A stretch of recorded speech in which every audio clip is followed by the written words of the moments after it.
logs on to divorce-parenting.com, where they will find a series of free articles that they can register for and some free videos.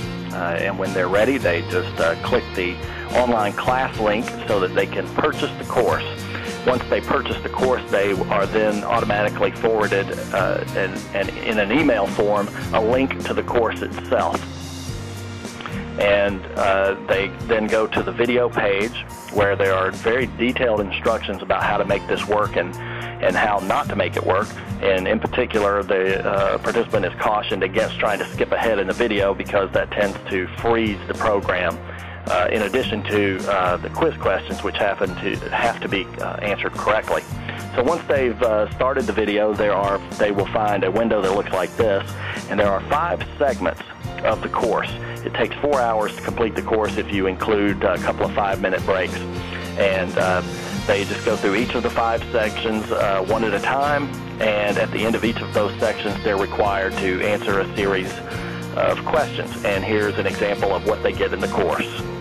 Lakeside Hospital in the early 90s. That's where I started and got thrown to the wolves and worked out there for 5 years, primarily on the child and adolescent unit. Something to keep in mind too as we go through this information. These guidelines, this information that we're going to share tonight is real general.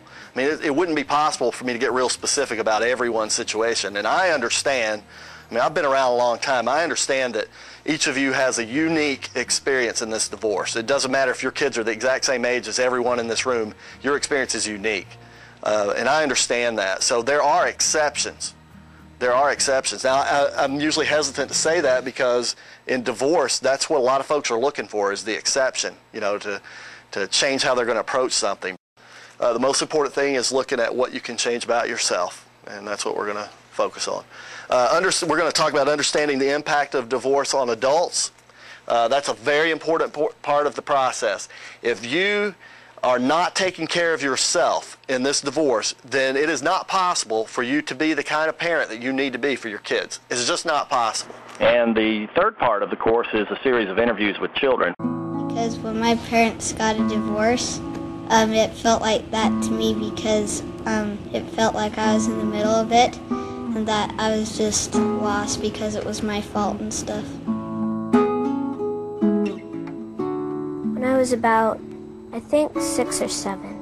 Well, when I was that age, I was worried about basically that I wasn't going to see my parents all the time and that one of them was going to just move away and I wouldn't be able to see them, or that me and my sister would get separated.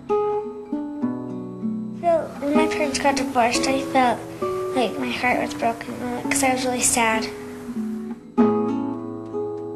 The hardest thing was I didn't see my dad for a while.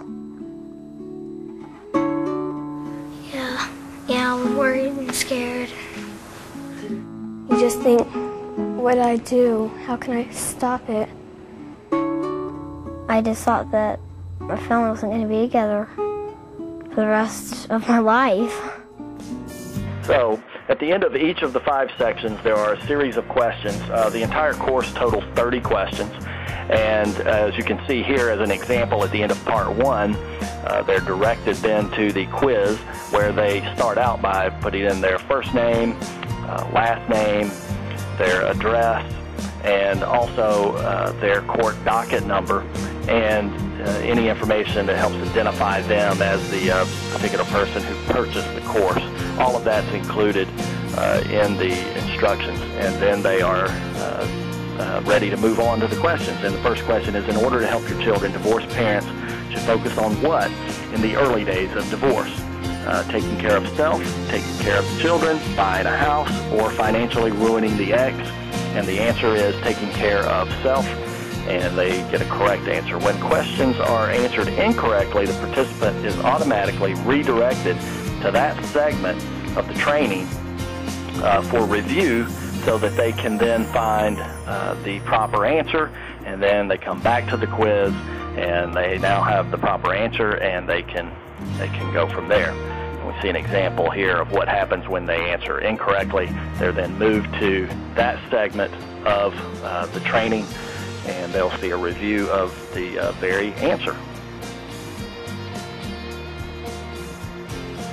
In total, there are 30 questions, and once those questions are completed, the answers are then forwarded from the video program itself, and I confirm that they've answered correctly on all 30 of those questions. And only when they've answered all 30 correctly, they will then be given a certificate of completion.